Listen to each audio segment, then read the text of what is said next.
Je merci à sais vous pas si de vous être connectés. Donc aujourd'hui, on vous propose un webinaire pour vous présenter les DAC, les deux DAC présents sur le territoire de l'Essonne. Vous présenter qu'est-ce que c'est que le DAC, à quoi ils servent, quand, comment et pourquoi les solliciter.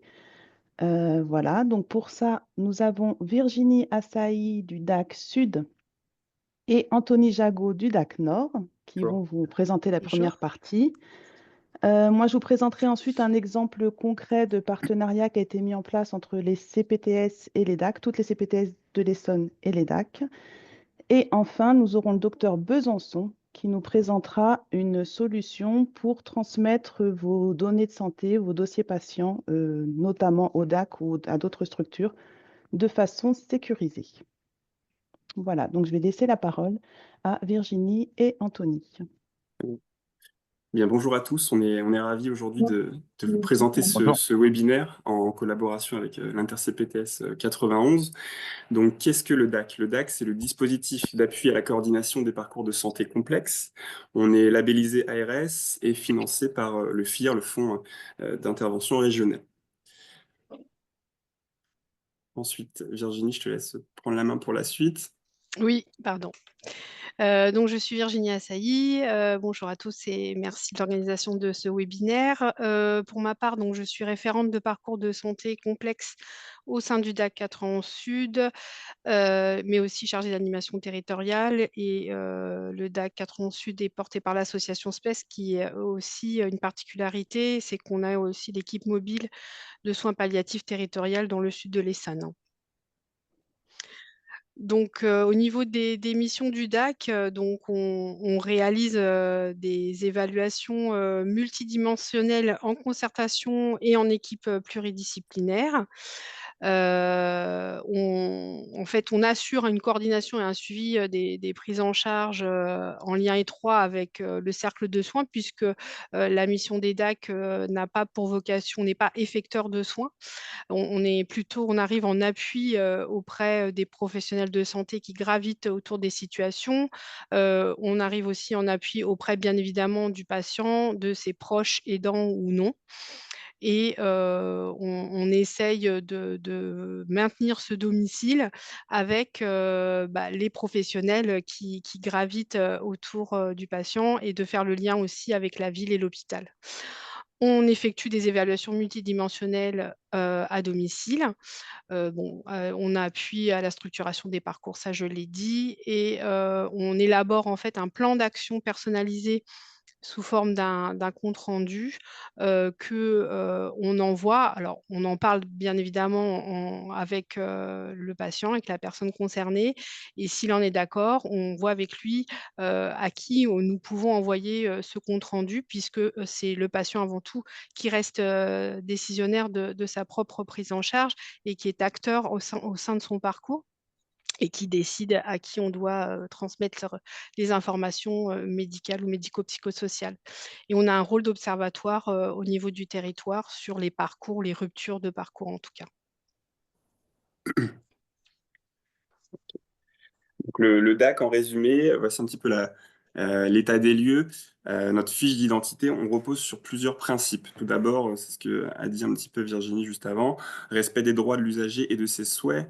On est dans l'information de la personne. C'est important aussi qu'il soit acteur et qu'il ait son mot à dire quant à son orientation au niveau de sa santé. On a pour principe également la gratuité de nos interventions ainsi que la neutralité dans l'orientation et l'appui. C'est-à-dire qu'on ne va pas privilégier tel ou tel partenaire. On va vraiment faire un étalage global de la situation avec toutes les ressources présentes sur le territoire et on va orienter selon la ressource qui est la plus adaptée à la problématique ou aux problématiques de santé de la personne. Et enfin, respect des missions des professionnels, on y viendra tout à l'heure, mais c'est le principe de subsidiarité, c'est-à-dire qu'on va intervenir en accompagnement, en appui par rapport aux professionnels et on ne va pas faire à la place d'eux. C'est important de le préciser. On a deux niveaux d'intervention. On a le niveau 1, qui est plutôt un niveau d'information d'orientation. On va analyser et accueillir les demandes et on va orienter vers les ressources médico-sociales et administratives du territoire. Puis, on a un niveau 2 où là, on va rentrer vraiment dans l'accompagnement du parcours de santé complexe. avec une évaluation 360, une évaluation multidimensionnelle de la situation, la mise en lien avec l'ensemble du cercle de soins et l'appui à la coordination avec l'ensemble des acteurs du système de santé ou de la prise en charge médico-sociale. On peut réaliser des visites à domicile et des visites également à domicile de suivi si l'accompagnement dure ou est complexe. Ce qu'il faut savoir, c'est que ces deux niveaux-là, on peut démarrer une situation en niveau 1 et elle peut évoluer ensuite en niveau 2. Ça, c'est important de le préciser. Donc à chaque fois, on réévalue et on adapte notre prise en charge en fonction des besoins de la situation. On peut passer ensuite à la diapo suivante, s'il vous plaît. Merci.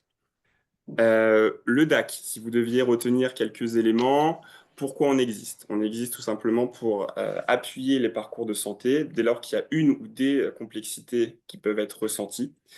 J'insiste aussi sur le point que pour que le DAC intervienne, il faut qu'il y ait une problématique sanitaire qui soit identifiée, identifiable. Il peut bien sûr y avoir un cumul avec des difficultés médico-sociales ou sociales qui viennent se compiler, mais il faut qu'il y ait une problématique sanitaire de base. On intervient quel que soit l'âge ainsi que la pathologie et également quel que soit le lieu de vie. Ça, c'est aussi une des grandes forces du DAC. On a vraiment cette polyvalence à ce niveau-là.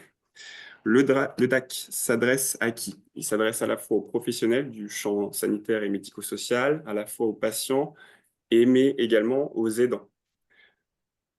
Comment on intervient? Alors, l'équipe du DAC est composée d'une équipe pluridisciplinaire, ce qui fait un petit peu notre force, puisqu'on a une sensibilité à la fois sur le pôle médical, sur le pôle coordination, avec des travailleurs sociaux de formation ou des infirmiers de formation, ce qui permet d'avoir une sensibilité sur chaque situation et d'orienter au mieux vers les ressources du territoire. On intervient de façon graduée, en fonction de la complexité et de la situation. C'est ce que j'ai expliqué avant avec le niveau 1 ou le niveau 2. On intervient selon le principe de subsidiarité des ressources. Les professionnels du DAC ne sont pas effecteurs de soins, et je précise également que nous ne sommes pas un dispositif d'urgence. Et on intervient en collaborant, en coopérant avec l'ensemble des professionnels du territoire, que ce soit les libéraux, les services médicaux et sociaux et médico-sociaux, les établissements de santé, et toujours en étant en lien, dans la mesure du possible, s'il y a un médecin traitant dans la boucle. On intervient selon le respect du projet de vie de la personne. Il reste vraiment acteur avec une évaluation qui est 360 de sa situation. Et de là, on peut vraiment poser un plan d'action personnalisé qu'on va ensuite suivre tout au long de la prise en charge de l'individu. C'est bon pour moi. Alors concernant, l'animation, territoriale, on a effectivement, un rôle, par rapport à ça. Enfin, on en a tous, hein, dans tout tout le monde fait un peu de coordination et d'animation territoriale. Voilà, on essaye de promouvoir l'action des DAC, auprès de l'ensemble des acteurs. On renforce et on développe, les liens avec, les partenaires et on soutient les initiatives et les projets des acteurs du territoire. Donc on peut organiser, différentes manifestations avec, que ce soit, soit sur le plan purement santé ou médico-social et réaliser des actions, conjointes. On favorise l'interconnaissance entre les acteurs et comme on l'a dit tout à l'heure, on a un rôle d'observatoire ou en tout cas, on essaye de travailler avec les partenaires sur ce rôle d'observatoire, de rupture et de voir si au regard de ce qu'on constate avec, les partenaires, si l'offre, est au regard. Donc parce que bon, bien évidemment, c'est on essaye de répondre au mieux par rapport aux différentes situations puisque vous nous sollicitez, quand il y a une complexité qui est ressentie, mais encore faut-il, que, au regard, en tout cas en face, il y ait l'offre qui soit adaptée pour pouvoir répondre aux différentes demandes et c'est là que notre rôle, intervient par rapport à l'animation territoriale. Et puis aussi, on a ce travail d'administration du portail Maillage, 91, donc qui est un portail, des 2 DAC, nord, et sud, où, effectivement, on recense l'ensemble des informations, des actualités des partenaires, de nos actualités aussi respectives et des informations qui peuvent être utiles, aux professionnels aux professionnels et au grand public aussi.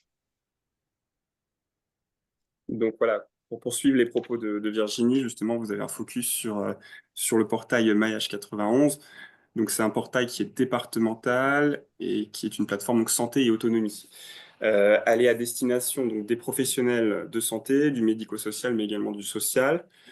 La particularité de ce portail, c'est qu'il est co-administré par DAC Sud et DAC Nord et qu'il permet la diffusion de l'actualité, mais également des événements à l'ensemble du territoire.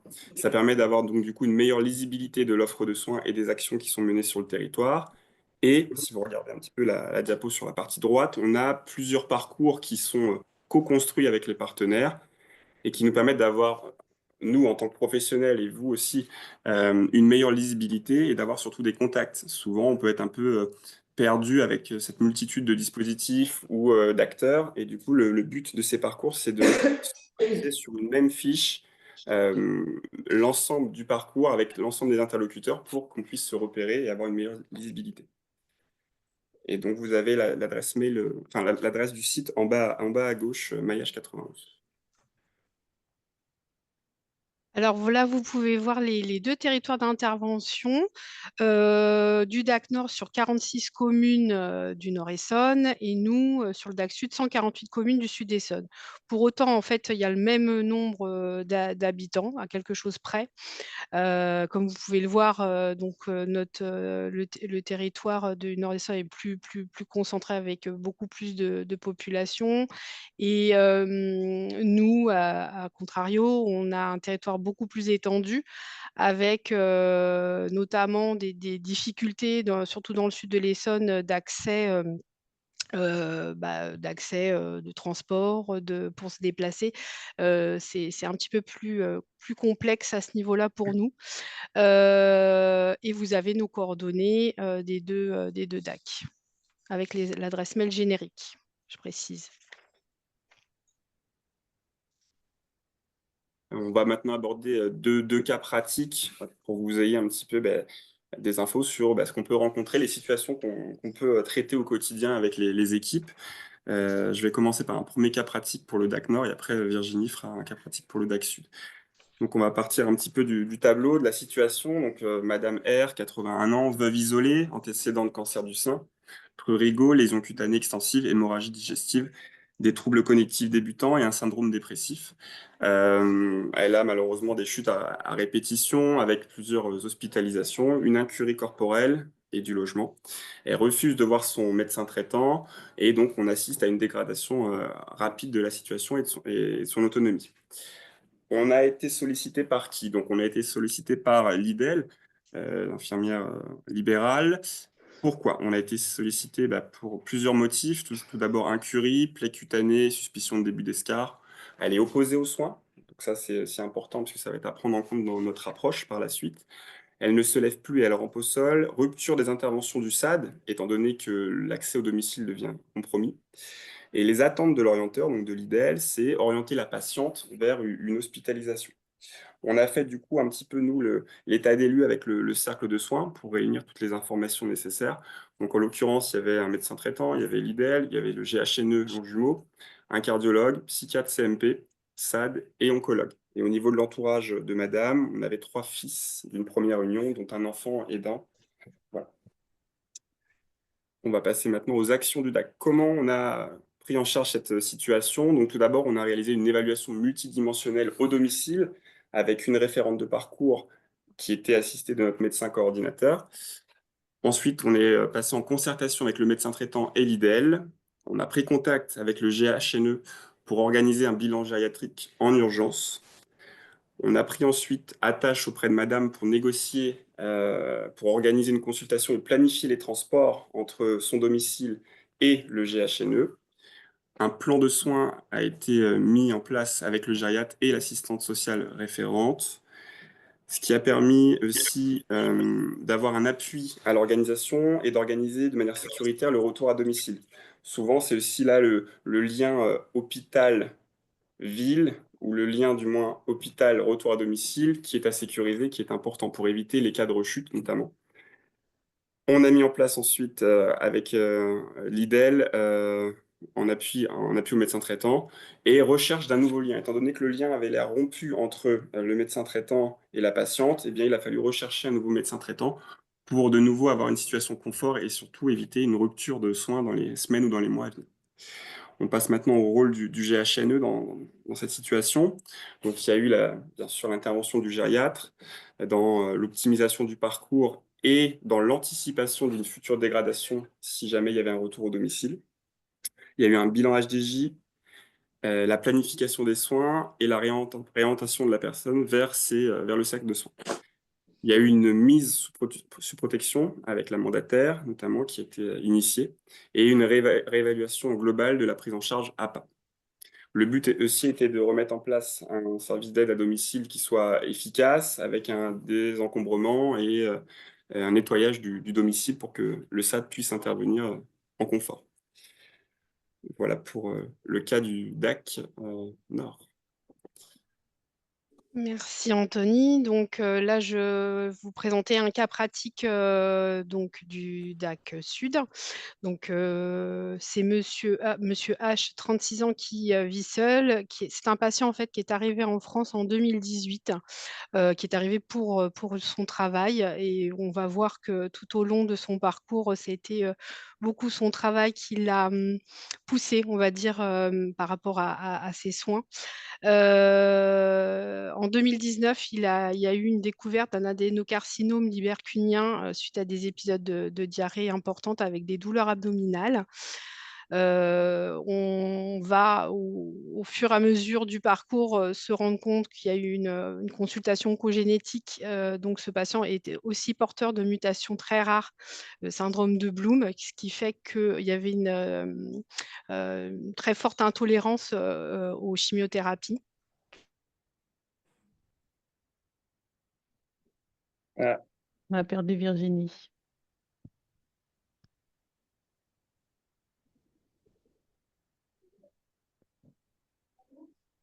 Bon. Dans ce cas-là, ce que je vais vous proposer, déjà, est-ce qu'il y a des questions sur cette première partie, des commentaires, est-ce que vous avez quelque chose que vous souhaitez intervenir? Sinon, je vais proposer de continuer, moi, par vous présenter du coup le partenariat mis en place et puis on reviendra vers le cas concret de Virginie quand elle arrivera à se reconnecter. C'est ça le Sud-Essonne, c'est compliqué. Voilà. Donc moi, je vais vous présenter donc un exemple de collaboration entre les CPTS et les DAC, les deux DAC de l'Essonne, qui vient d'un parcours d'accès aux médecins traitants qui a été mis en place sur toute l'Essonne également entre le service MAS de la sécurité sociale et les CPTS. Donc, vous connaissez sûrement tous ce parcours. Ce parcours concerne les patients en ALD et ou âgés de plus de 70 ans. Il a été mis en place en 2023 et l'idée, c'était de centraliser au même endroit sur un tableau tenu par le service MAS tous les patients qui étaient donc en ALD ou de plus de 70 ans et qui avaient besoin d'un médecin traitant. Et ensuite, les CPTS venaient en renfort pour aider à trouver un médecin traitant à ces patients. Rapidement, on s'est aperçu que pour les patients en situation complexe, les médecins qui sont déjà débordés et qui ont déjà du mal à assumer leur patientèle actuelle, eh ben, n'osaient pas, en tout cas ne prenaient pas en charge ces patients qui étaient en situation de complexité parce que ben, voilà, trop compliqué pour eux de se rajouter ça en plus. De là est venue l'idée de demander au DAC de s'associer au parcours, donc aux deux DAC, un nord et sud, et avec la possibilité pour les dossiers qui sont un petit peu complexes comme ça, de les solliciter en amont. C'est-à-dire que dès qu'on voit que le dossier va être compliqué, on demande au DAC d'aller faire une étude au domicile, d'aller mener l'enquête un petit peu, comme on dit, ou débroussailler pour éclaircir la situation du patient. Voilà, le DAC va pouvoir nous dire, par exemple, quels sont les besoins au niveau social de ce patient, quelles sont les personnes ressources qui peuvent être sollicitées, quelles sont les aides qu'il faudra mettre en place, quelle est l'histoire de la maladie un petit peu de ce patient et quels sont ses besoins en soins. Voilà des exemples d'enquêtes que le DAC va mener. Ils vont donc se rendre au domicile pour répondre à toutes ces questions et ils vont établir un plan de soins. C'est ce qui vous présentait un petit peu au début de la présentation. Et ce plan de soins, ils vont nous le transmettre. Et comme ça, nous, on va pouvoir solliciter les médecins du territoire pour trouver un médecin traitant à ce patient, mais avec ce qu'on appelle, nous, le paquet cadeau avec le petit ruban d'emballage, c'est-à-dire qu'on leur envoie ce plan de soins et donc on leur dit, voilà, on a un patient qui est en situation de complexité, qui a besoin d'un médecin traitant, mais il y a le DAC qui le prend en charge. Donc tout ce qui est coordination médico-sociale, le DAC va pouvoir gérer et vous n'aurez que la partie médicale à vous occuper. Et donc, ce patient qui, à la base, pouvait être jugé comme complexe, ben, au final, ne vous prendra pas plus de temps, voire parfois même moins qu'un autre patient, parce que vous aurez le DAC qui sera là pour vous aider. Voilà. Donc les plus, c'est ça, hein, c'est que le médecin, il sait qu'il n'aura que la partie médicale à gérer. Il sait que s'il y a un problème qui survient à tout moment autour de ce patient, il pourra solliciter le DAC et travailler avec lui en partenariat pour résoudre ce problème et du coup s'alléger au niveau administratif. Et un exemple concret qui vous rend service au quotidien, c'est quand un patient ne peut pas se déplacer, qui a besoin de bons de transport ou de choses comme ça, le DAC il peut être en appui jusqu'à appeler les sociétés d'ambulance pour commander le transport adéquat ou des choses comme ça. Donc c'est vraiment une vraie aide pour vous au quotidien pour les patients qui peuvent être complexes. Voilà. Est-ce que vous avez des questions par rapport à ce parcours? Est-ce que des médecins qui ont déjà travaillé, ou des médecins ou autres professionnels, pardon, qui ont déjà travaillé avec le DAC veulent nous faire un court témoignage pour nous faire un retour de ce que ça leur a apporté? Je veux bien. J'appuie les propos d'Amélie en disant que c'est vraiment effectivement un gain de temps énorme et parfois plus simple d'avoir des situations ultra complexes avec le DAC que des situations un peu bancales où on les prend en charge seul et finalement ça ne c'est plus chronophage quoi. Voilà, donc ça vaut le coup d'essayer. Pareil, Et j'en ai vu un il y a pas plus tard que, enfin, il y a pas plus tard qu'il y a une heure, enfin une d'ailleurs. Donc oui, c'est une patiente que j'aurais pas pris du tout sans l'appui du DAC, hein, je le dis clairement, parce qu'elle était vraiment très lourde. Et bah là, en fait, c'est plutôt ça, c'est assez simple, quoi. Il y a juste les antécédents médicaux à prendre en charge et tout ce qui est toute la sphère sociale, effectivement, je gère pas. Et du coup, c'est plutôt, voilà, c'est plutôt, c'est plus qu'un ruban. C'est et le papier, le carton, tout, ouais, il y a beaucoup plus qu'un simple ruban. Alors, Marianne a une question. Oui, bonjour. Je me permets d'intervenir parce que c'est vrai que ça peut nous arriver de temps en temps. On fait des bilans de conditions physiques dans le cadre justement de la reprise d'activité physique et on peut avoir des fois des situations complexes. Et je voulais savoir si nous, enseignants en APA ou maison sport santé, on peut faire appel au DAC sans être médecin. oui, je vais répondre. Du coup, oui, bien sûr, tous les professionnels du territoire peuvent contacter le DAC et c'est aussi la richesse, c'est-à-dire qu'on chacun va travailler sur ses compétences, mais on va tout mutualiser, nous, puisque c'est la force aussi du DAC d'avoir une vue d'ensemble de toutes les ressources du territoire. Donc oui, bien sûr, s'il y a des besoins, si vous détectez une problématique avec une problématique de santé identifiée de base, vous pouvez bien sûr nous la transmettre. Merci. Est-ce que... Non, Virginie n'est toujours pas revenue, visiblement, je sais pas. Mm. J'essaie de... Bon. Non, j'ai pas de nouvelles. Et voilà, juste, on a la chance d'avoir deux DAC bien présents et bien dynamiques sur le territoire. Et je pense effectivement que quelle que soit votre profession, il ne faut pas hésiter quand vous repérez des cas un petit peu Mm. complexes à les solliciter parce que non seulement c'est un vrai appui, mais ils font vraiment un travail de coordination qui est hyper intéressant de mettre tout le monde en lien et que c'est vraiment une plus-value pour la prise en charge de nos patients, quoi. Et Est-ce c'est qu'on pourrait... normal... Oui. Pardon. Pardon. Et c'est normal aussi parfois de se sentir en tant que professionnel face à une situation où j'ai plus de solution. Ça arrive aussi et c'est pas un échec pour autant. Et il faut déculpabiliser aussi cette situation-là et se dire que bah, il y a d'autres sources. On peut mutualiser euh, la finesse, la sensibilité d'une situation pour arriver à trouver une solution s'il y en a une. Ça, c'est important aussi de prendre du recul sur ça et de pas se frustrer sur une situation qui peut vous poser problématique à chacun. Et je voulais savoir, au sein d'une ville, on passe par le CCAS qui passe chez vous ou on passe directement au DAC? Si vous voulez nous contacter, c'est ça? Par rapport à un patient. Si vous voulez nous contacter, alors sur la diapo dont Virginie va finir tout à l'heure, on a comment nous contacter. Il y a soit le téléphone, soit...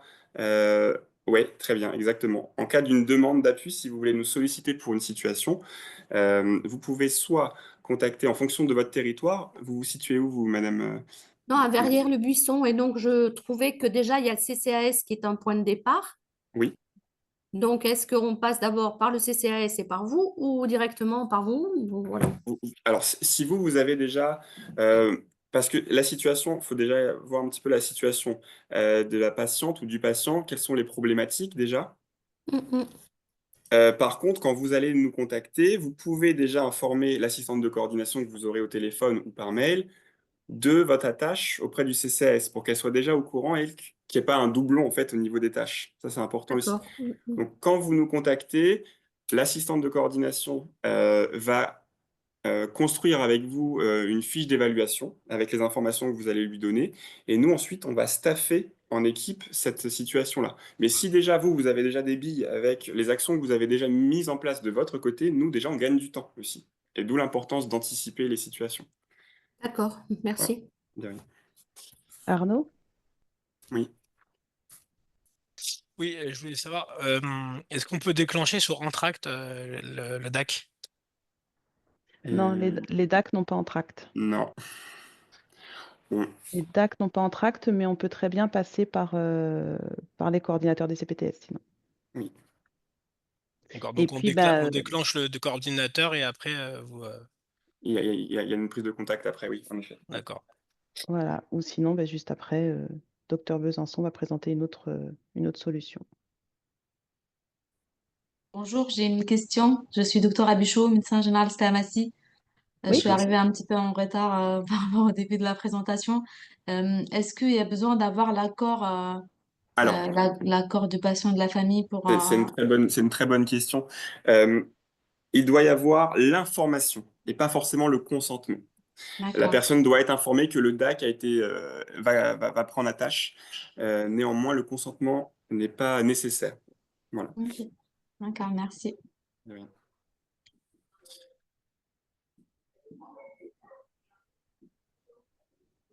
d'autres réflexions ou questions?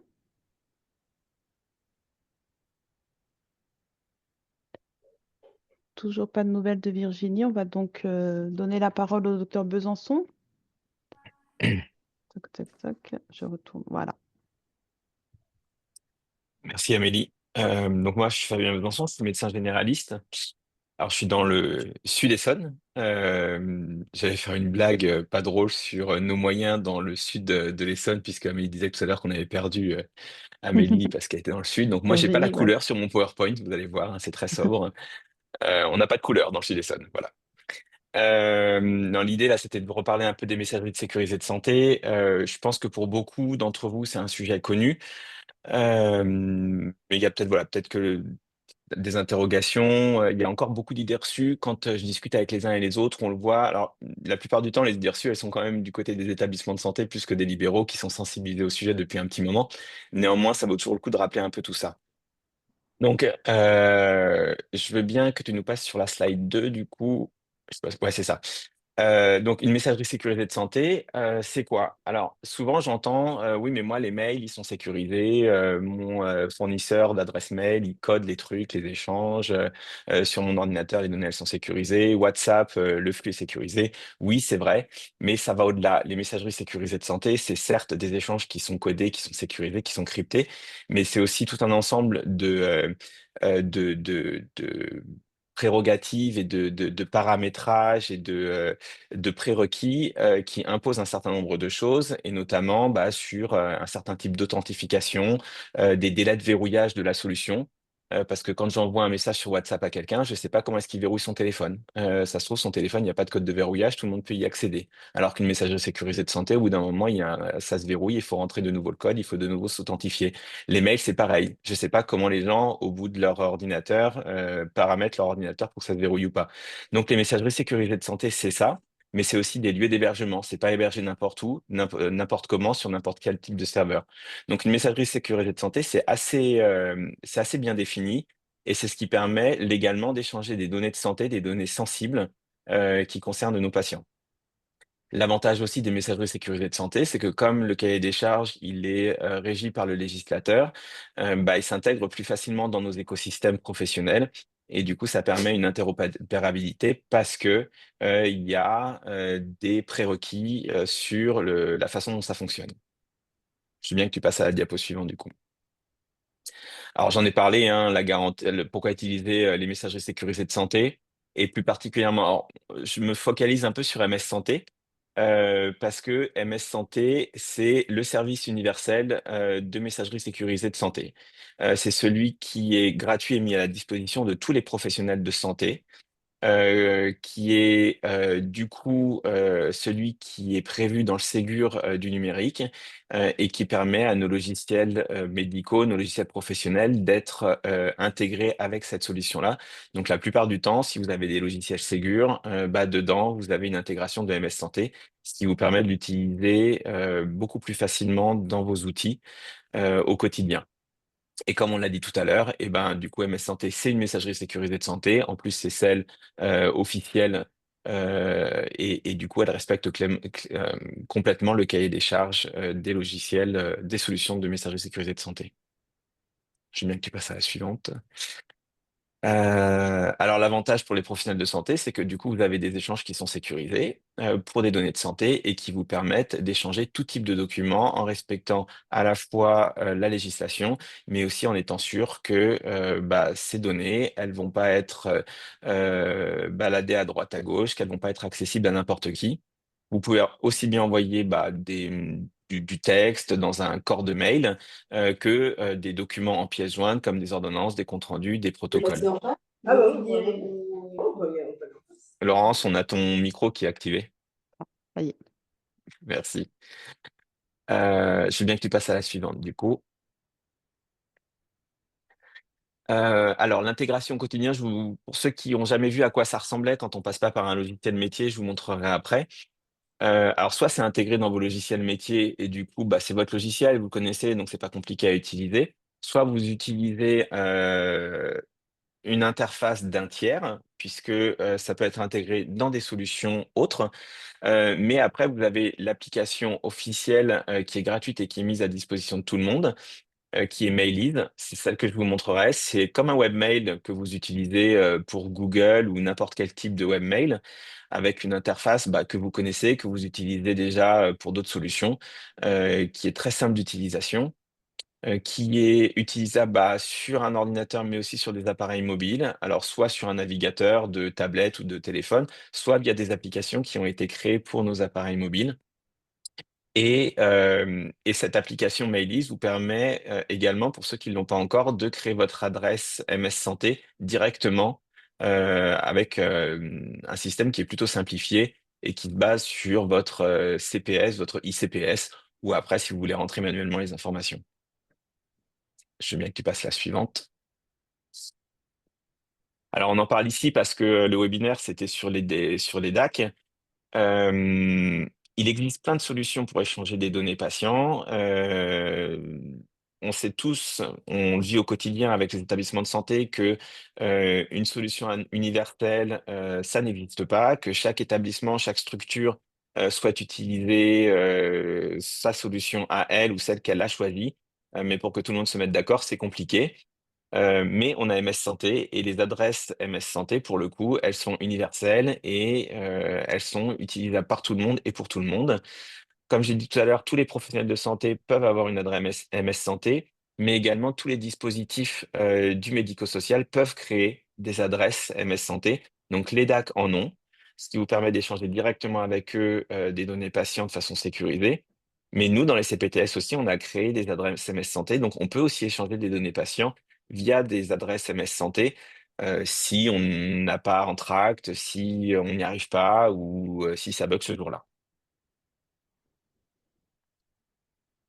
Alors, une petite démo vite fait, mais enfin, Ouais, j'ai j'arrête. étonné personne aujourd'hui avec ça. Hop, faut que tu m'autorises. Yes. Allez, hop, je vous partage. Alors là, je vais l'utiliser. Mince, il faut que j'autorise un truc de mon côté avant. Hop. Alors moi, je l'ai directement dans mon logiciel métier, mais comme le but, c'est pas que je vous fasse la pub de mon logiciel métier, parce que d'une part, ça me rapportera rien, et d'autre part, après, on va dire que j'ai des conflits. Et justement, ce que j'allais faire, c'est que j'ai failli vous partager mon logiciel métier. Alors, Chrome, il est où? Attendez, je le cherche dans les trucs que je dois vous partager. Pourquoi je le vois pas? Ah si, c'est là, c'est bon. Hop, c'est parti. Vous voyez mon écran. Ouais, c'est bon. Donc voilà, donc ça, c'est mon webmail, Mailize. Alors, si on se déconnecte, hop, pour revenir sur la page de connexion. Donc d'ici, vous pouvez déjà créer directement depuis cette page-là. Alors, je sais plus où c'est là. Vous souhaitez bénéficier d'un compte gratuit de messagerie Mailize. Donc, dès la page, vous pouvez activer votre compte, ce qui va permettre de créer votre adresse MS Santé si vous ne l'avez pas déjà. Alors moi, j'en ai déjà une. Donc, je vais m'identifier avec ma CPS, qui devrait bien. Alors là, en l'occurrence, j'ai ma CPS qui est connectée, mais on peut très bien le faire aussi avec sa ICPS. Et voilà. Et là, je me retrouve sur mon webmail. Donc, c'est vraiment une interface que tout le monde connaît, tout le monde utilise. C'est hyper simple. Là, c'est tous les messages que j'ai reçus ces derniers jours qu'il faut que j'archive. Mais je peux avoir accès à la rédaction des nouveaux messages. Je peux créer des dossiers pour les classer si je le souhaite. Ce que j'utilise pas parce que moi, ça, c'est intégré directement dans mon logiciel métier. Et depuis cette page, alors, l'autre jour, j'ai regardé sur mon téléphone. Donc, vous avez les contacts que vous utilisez régulièrement, mais vous pouvez aussi retrouver l'annuaire MS Santé avec toutes les adresses et vous pouvez les rechercher. Chercher si votre correspondant professionnel de santé, il est dedans. Si vous le trouvez pas, vous pouvez créer son adresse ici. En sachant que toutes ces informations, vous allez les retrouver aussi sur l'annuaire Santé Pro, qui est l'annuaire officiel qui vous permet de retrouver les professionnels de santé, alors qu'ils aient une adresse MS Santé ou pas. Mais si on cherche ici, on va me retrouver, en principe. Et là, on va voir que j'ai bien une adresse MS Santé. Donc avec ça, même si vous n'avez pas dans votre carnet d'adresse le professionnel de santé avec qui vous voulez échanger, et ça, moi, je le fais régulièrement, bah, vous pouvez retrouver son adresse ici, vous pouvez lui envoyer des documents directement. Donc, ouais, c'est vraiment pas compliqué. Je veux bien que tu nous passes du coup, ouais, c'est celle-ci, ouais. Donc les aspects réglementaires, on va pas s'attarder dessus, hein, ça n'a pas de sens. Mais voilà, ce que je voulais vous redire, c'est que à partir du moment où c'est une adresse, enfin c'est un moyen, c'est une messagerie sécurisée de santé, par définition, ça respecte le cahier des charges du législateur. C'est le cas pour MS Santé, et ça respecte toutes les normes en vigueur, la traçabilité et l'authentification forte. Et puis ce sont bah, forcément des outils qui sont fiables. J'aime bien que tu passes la slide suivante. Voilà, hein, vous l'aurez compris, l'idée c'est d'avoir une solution qui soit simple à utiliser, qui vous permette d'avoir une coordination avec vos interlocuteurs habituels, qui vous évite de perdre des données, de passer à côté de quelque chose et qui s'intègre très facilement dans vos exercices. C'est comme ça que ça a été réfléchi, c'est comme ça que ça a été mis en place. On peut dire beaucoup du Ségur du numérique, mais pour le coup, c'est quelque chose qui marche plutôt pas mal et qui est censé être dans tous nos logiciels métiers. Donc vraiment, c'est une bonne solution. Voilà. Bon, bah écoutez, si vous l'utilisez pas déjà, hein, vous avez vu ce qu'il vous reste à faire. C'est pas compliqué de créer une adresse et vraiment, ça fonctionne facilement.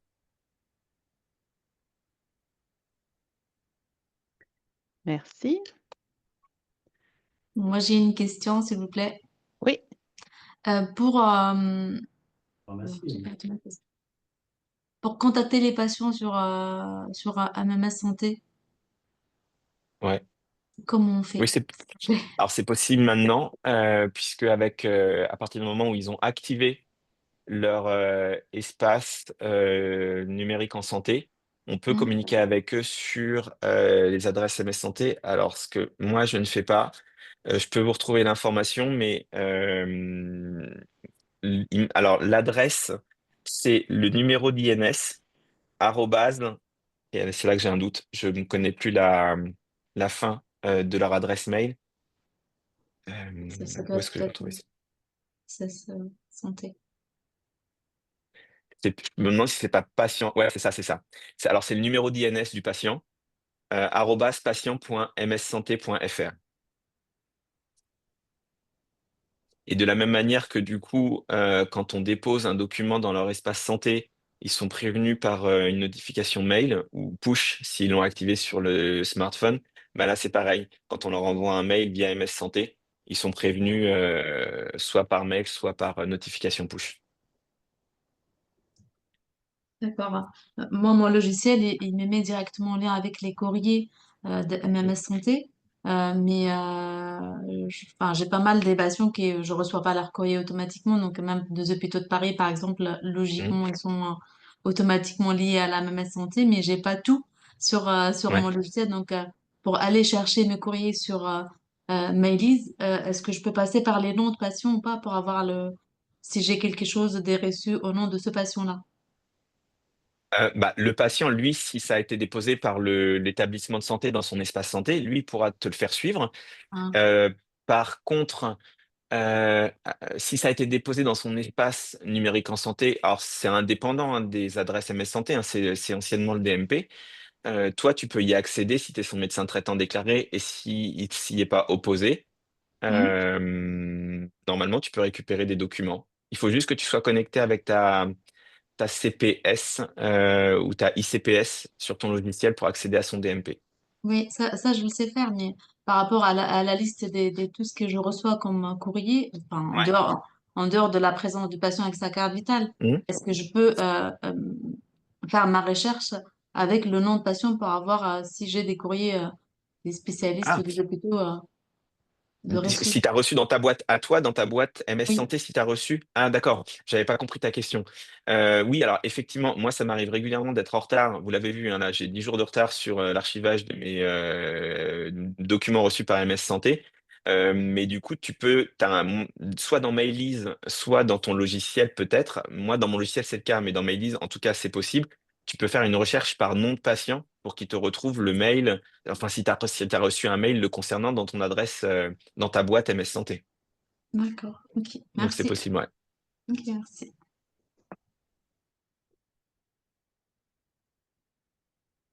Est-ce que vous avez d'autres questions?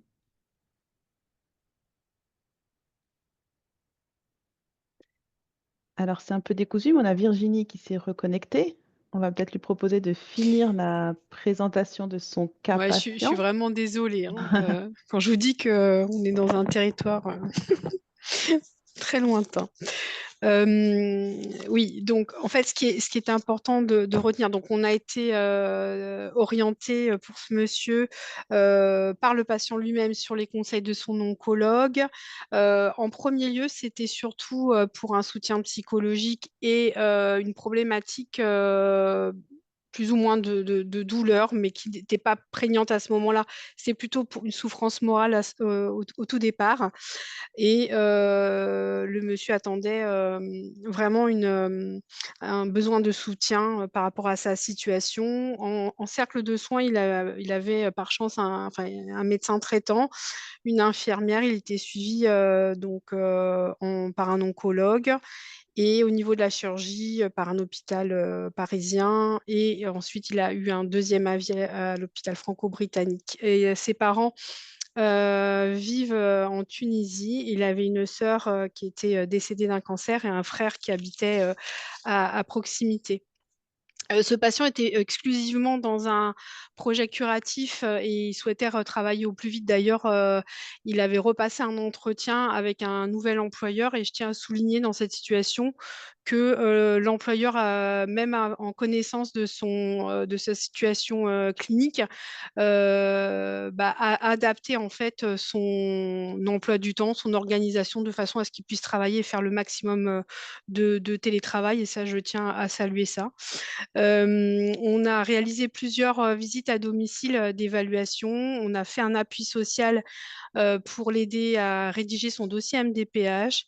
On a fait aussi des demandes d'aide financière pour les produits non remboursés, notamment via le CCAS pour toutes les crèmes pour l'eczérose cutanée. Et on a eu un lien aussi avec le consulat de France en Tunisie pour que ses parents puissent venir le rencontrer le plus souvent possible et surtout prolonger leur visa au-delà de la validité légale. Donc, il y a eu un fort soutien aux proches par rapport à cette situation. Et comme il a eu des déplacements en Belgique pour sa formation professionnelle, on s'est mis aussi en lien avec l'hôpital de Jolimont, de façon à ce que s'il y avait des symptômes réfractaires ou d'inconfort, ils puissent être adressés à l'hôpital le plus proche et les solliciter si besoin. La particularité, effectivement, dans cette situation, c'est qu'on a demandé à l'équipe mobile de soins palliatifs de l'association SPES d'intervenir par rapport à la spécificité de l'équipe mobile pour tout ce qui est rédaction des prescriptions anticipées et pour le travail de lien avec l'équipe mobile du CHSF, puisque les soutiens psychologiques étaient organisés au CHSF lorsqu'il allait en hôpital de jour ou en consultation avec l'équipe mobile. On a fait plusieurs propositions de protocoles pour les soins de bouche, pour les prescriptions d'anxiolytiques, des rotations d'opioïdes, etc. Et on avait un lien régulier avec le SAMU, avec la pharmacie de proximité. On a pu aborder avec lui les discussions anticipées et un soutien fort et intensif lors de ces hospitalisations répétées pour neutropénie. Le patient est décédé en juillet 2023, entouré de ses proches, et on a pu aussi assurer un soutien auprès de la famille au moment du décès du patient. Et puis, au moment aussi du départ en Tunisie, l'inhumation et du retour de la famille, enfin en tout cas de son frère en France. Et puis, on s'est mis à disposition pour l'écoute et le soutien. Voilà. Et je terminerai par dire, parce que c'était une très très belle rencontre pour moi et je garde un très bon souvenir de cet accompagnement. Merci beaucoup. Merci Virginie. Je vous remets les coordonnées des DAC. Est-ce qu'il y a des dernières questions ou derniers commentaires? Eh bien, écoutez, on va pouvoir clôturer ce webinaire. Merci à tous pour votre Merci. participation. Désolée pour les problèmes techniques. Ah, ça arrive. Merci donc aux intervenants, à Anthony Jagot, à Virginie Assaï et au docteur Besançon. Oui, désolé pour les Merci. contretemps et le côté décousu du webinaire. Et voilà, et je le rappelle, ce webinaire sera disponible sur la chaîne YouTube, sur les sites internet et sur le site Maillage.